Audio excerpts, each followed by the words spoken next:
प्रिय छात्रों, कल हमने पृष्ठ रसायन चैप्टर पढ़ाया था और उस चैप्टर के अंतर्गत उत्प्रेरण और उनके प्रकार समझाए थे। उत्प्रेरक किस प्रकार से कार्य करते हैं,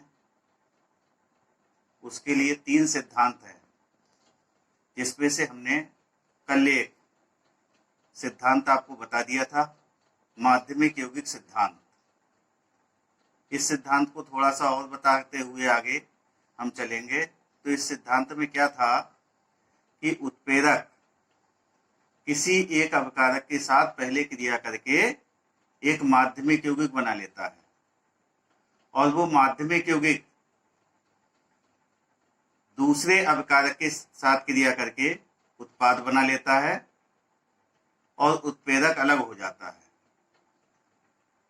तो इस प्रकार से माध्यमिक यौगिक सिद्धांत के आधार पर हम समांगी उत्प्रेरण की व्याख्या करने में सफल हो गए थे, लेकिन माध्यमिक यौगिक सिद्धांत विषमांगी उत्प्रेरण एवं उत्प्रेरक वर्धक और उत्प्रेरक विष की व्याख्या करने में सफल नहीं हो सका।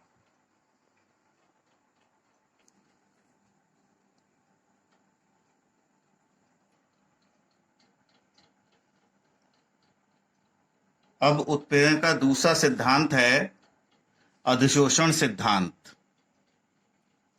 इस सिद्धांत के अनुसार अवक्रिया में भाग लेने वाले अभिकारक उत्प्रेरक की सतह पर अधिशोषित हो जाते हैं, जिससे अभिकारकों की सांद्रता उत्प्रेरक की सतह पर बढ़ जाती है और अवक्रिया का वेग बढ़ जाता है।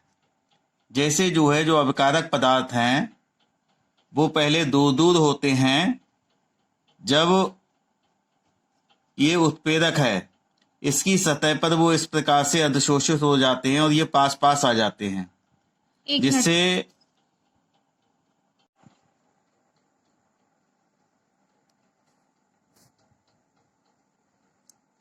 तो ये उत्प्रेरक है, इसके पृष्ठ पर अभिकारक पदार्थ एकत्र हो जाते हैं, जिससे इकाई आयतन में इनकी सांद्रता बढ़ जाती है और अवक्रिया का वेग बढ़ जाता है। जैसे एग्जाम्पल से समझिए कि निकिल की सतह पर अधिशोषित हाइड्रोजन अधिक क्रियाशील होती है। वैसे हाइड्रोजन क्या है, गैस फॉर्म में है, उसके कण वो दूर दूर होंगे। जब हाइड्रोजन निकिल की सतह पर इस प्रकार से अधिशोषित हो जाएगी तो इकाई आयतन में हाइड्रोजन के अणुओं की संख्या बढ़ जाएगी, जिससे क्रिया का वेग बढ़ जाएगा। अब ये सिद्धांत भी उत्प्रेरक वर्धक और उत्प्रेरक विष की व्याख्या करने में सफल नहीं हो सका। ये सिद्धांत केवल विषमांग उत्प्रेरण की व्याख्या करता है। अब इन दोनों सिद्धांतों से मिलाकर एक तीसरा सिद्धांत बनाया गया, आधुनिक अधिशोषण सिद्धांत। आधुनिक अधिशोषण सिद्धांत माध्यमिक यौगिक सिद्धांत तथा अधिशोषण सिद्धांत का संयुक्त रूप है। दोनों को मिलाके माध्यमिक यौगिक सिद्धांत और अधिशोषण सिद्धांत को मिलाकर एक नया सिद्धांत बना दिया, जिसे हम आधुनिक अधिशोषण सिद्धांत कहते हैं। इस सिद्धांत के अनुसार इनके पॉइंट को ध्यान से समझिएगा, एक एक पॉइंट महत्वपूर्ण है। पहला है अभिकारक अणुओं का सांद्रण ठोस उत्प्रेरक की सतह पर मुक्त संयोजकताओं के कारण बढ़ जाता है, जिससे अवक्रिया का वेग बढ़ जाता है। तो उत्प्रेरक की सतह पर मुक्त संयोजकताएं होती हैं। इन मुक्त संयोजकताओं से अभिकारक के अणु जुड़ जाते हैं, जिससे अभिकारकों का इकाई आयतन में सांद्रता बढ़ जाती है और अवक्रिया का वेग बढ़ जाता है। दूसरा पॉइंट देखिए, उत्प्रेरक की सतह पर उपस्थित मुक्त संयोजकताएं अविकारक अणुओं से अस्थायी रासायनिक संयोग कर सक्रिय संकर एक्टिवेटेड कॉम्प्लेक्स बना लेती हैं, जिससे उनके आकार में तनाव आ जाता है। ये एग्जाम्पल हमने लिया है, ये अविकारक के अणु हैं, सल्फर डाइऑक्साइड और ऑक्सीजन, और ये प्लेटिनम उत्प्रेरक है। ये इस प्रकार से अस्थायी संयोग करके ये प्लेटिनम के साथ एक एक्टिवेटेड कॉम्प्लेक्स बना लेते हैं, सक्रिय संकर बना लेते हैं, जिससे इसके आकार में तनाव उत्पन्न हो जाता है। इस तनाव के कारण अविकारक अणुओं की क्रियाशीलता बढ़ जाती है और वे परस्पर क्रिया करके उत्पाद बना लेते हैं। तो इस तनाव के कारण जो ये अविकारक के अणु हैं, इनकी क्रियाशीलता ये बढ़ गई और ये दोनों क्रिया करके सल्फर डाइऑक्साइड बना लेते हैं और प्लेटिनम इससे अलग हो जाता है। अगले पॉइंट में इसको क्लियर कर देंगे। इस प्रकार बने उत्पाद के अणु उत्प्रेरक की मुक्त संयोजकताओं को छोड़कर पृथक हो जाते हैं और उनके स्थान पर नए अणु आ जाते हैं। ये क्रम इसी प्रकार चलता रहता है तथा उत्पाद बनता रहता है। तो जैसे ये पहली अभिक्रिया हुई कि ये जो है प्लेटिनम उत्प्रेरक की मुक्त संयोजकताओं के साथ में ये सल्फर डाइऑक्साइड और ऑक्सीजन अस्थायी रासायनिक संयोग करके एक सक्रिय संकर बना लेते हैं, जिससे इसके आकार में तनाव आ जाता है। इस तनाव के कारण सल्फर डाइऑक्साइड और ऑक्सीजन जो अविकारक पदार्थ हैं, उनकी क्रियाशीलता बढ़ जाती है और ये परस्पर संयोग करके उत्पाद बना लेते हैं और उत्प्रेरक की मुक्त संयोजकताओं को छोड़कर ये अलग हो जाता है। उत्पाद ये अलग हो जाएगा और उत्प्रेरक अलग हो जाएगा। फिर पुनः जो है अविकारक अणु इसी प्रकार से इस प्लेटिनम से अस्थायी संयोग करके एक्टिवेटेड कॉम्प्लेक्स बनाएंगे, उत्पाद अलग हो जाएगा, बन जाएगा और उत्प्रेरक अलग हो जाएगा। ये प्रक्रिया लगातार चलती रहेगी और हमारा जो है उत्पाद प्राप्त होता रहेगा। इस सिद्धांत से देखिए क्या निष्कर्ष निकला। इस सिद्धांत के आधार पर स्पष्ट हो जाता है कि उत्प्रेरक की सतह पर उपस्थित मुक्त संयोजकताएं ही उत्प्रेरण क्रिया के लिए उत्तरदायी होती हैं। यानी उत्प्रेरक किसी रासायनिक अभिक्रिया के वेग को कैसे बढ़ाता है, तो उत्प्रेरक की सतह पर मुक्त संयोजकताएं होती हैं जो अविकारक के अणुओं से रासायनिक संयोग करती हैं और क्रिया की गति बढ़ जाती है। इसकी पुष्टि के लिए देखा गया कि खुरदरे और सूक्ष्म विभाजित उत्प्रेरकों की सक्रियता अधिक होती है। खुरदरे हों, सूक्ष्म विभाजित हों अर्थात दरारें हों, उनमें शिखर हों, उन उत्प्रेरकों की सक्रियता अधिक होती है क्योंकि उनमें मुक्त संयोजकताएं अधिक होती हैं। ये सिद्धांत विषमांग उत्प्रेरण की व्याख्या करने में सफल रहा तथा उत्प्रेरक वर्धक और उत्प्रेरक विष की व्याख्या करने में भी सफल रहा।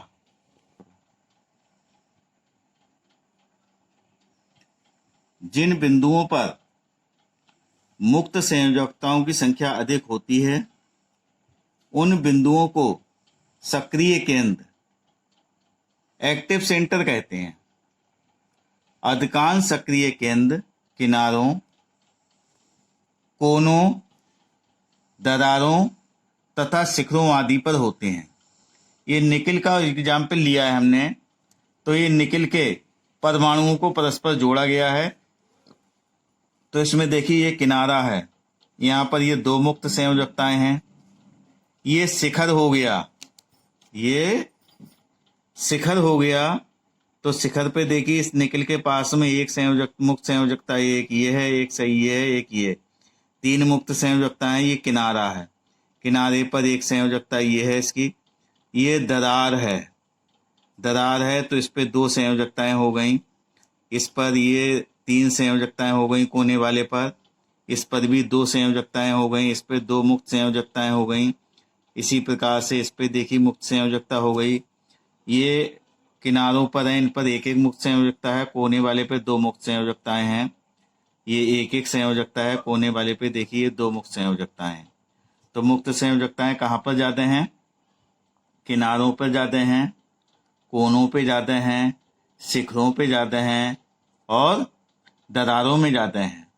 तो इन केंद्रों को जहाँ पर मुक्त संयोजकताओं की संख्या अधिक होती है उन केंद्रों को सक्रिय केंद्र कहते हैं। और उत्प्रेरक की क्रियाशीलता इन सक्रिय केंद्रों अर्थात मुक्त संयोजकताओं की संख्या पर निर्भर करती है। मुक्त संयोजकताओं की संख्या जितनी ज्यादा होगी उस उत्प्रेरक की क्रियाशीलता उतनी ही ज्यादा होगी। इसीलिए कहीं अगर उत्प्रेरक जैसे अमोनिया, कल हमने एग्जाम्पल लिया था, अमोनिया बनाई थी, उसमें आयरन उत्प्रेरक का कार्य करता है, तो हम आयरन जो है सॉलिड स्टेट में ना डालकर उसकी छीलन डालते हैं, एक टुकड़ा ना डालकर उसकी छीलन डालते हैं, जिससे उसका पृष्ठीय क्षेत्रफल बढ़ जाता है।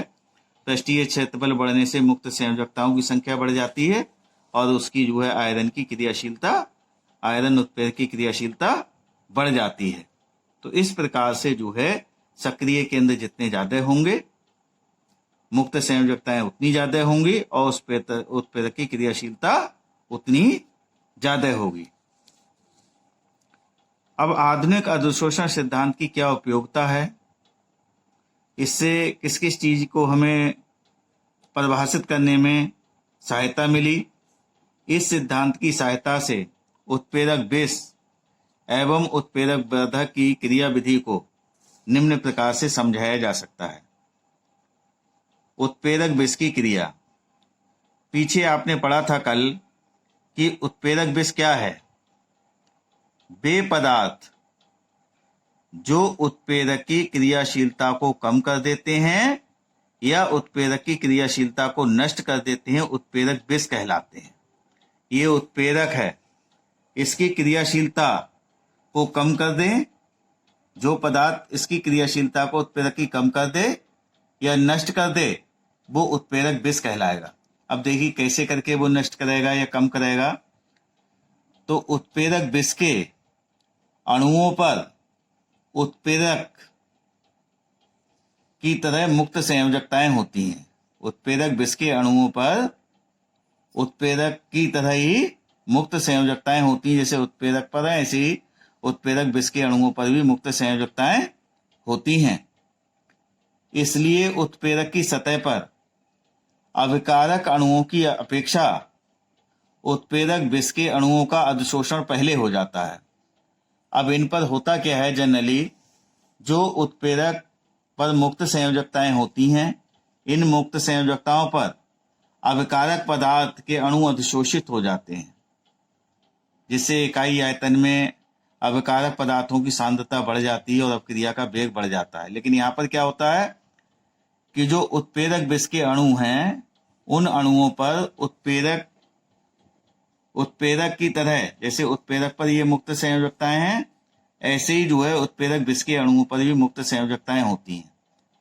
तो उत्प्रेरक विष के अणु इन उत्प्रेरक की मुक्त संयोजकताओं पर अविकारक अणुओं के एकत्र होने से, अधिशोषित होने से पहले ही अधिशोषित हो जाते हैं, जिससे उत्प्रेरक की सतह पर उपस्थित मुक्त संयोजकताओं की संख्या कम हो जाती है या मुक्त संयोजकताओं की संख्या समाप्त हो जाती है।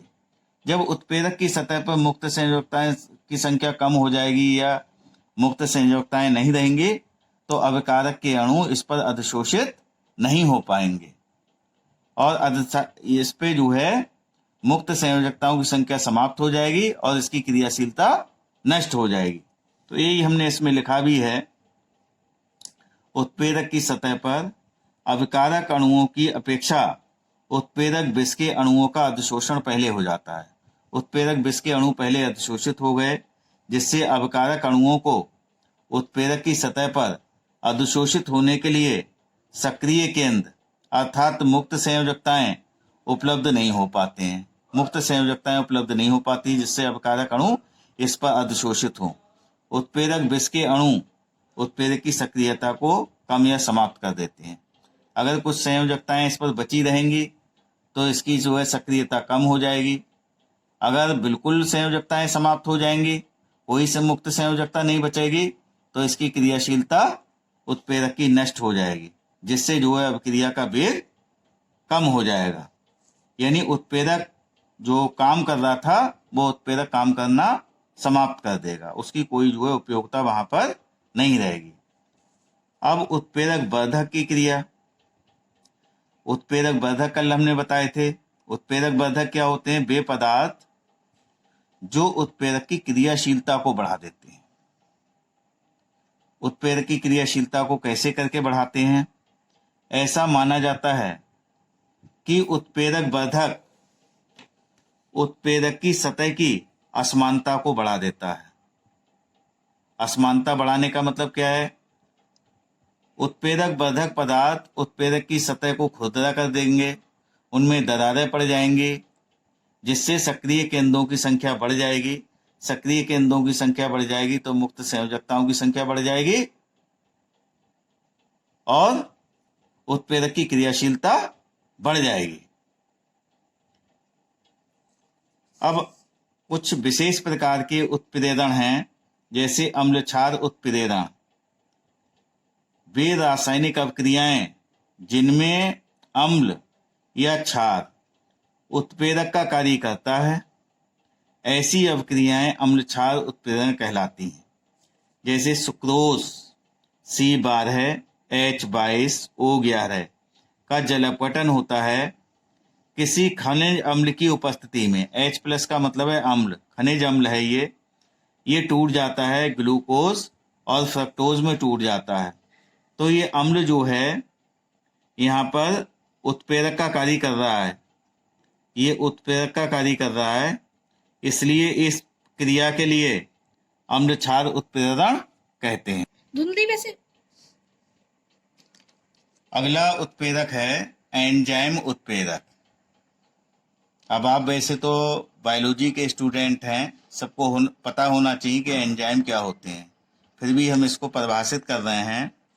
एंजाइम अजीवित नाइट्रोजन युक्त जटिल कार्बनिक यौगिक होते हैं, कॉम्प्लेक्स कंपाउंड होते हैं, जो जीवित जंतुओं तथा वनस्पतियों द्वारा उत्पन्न होते हैं।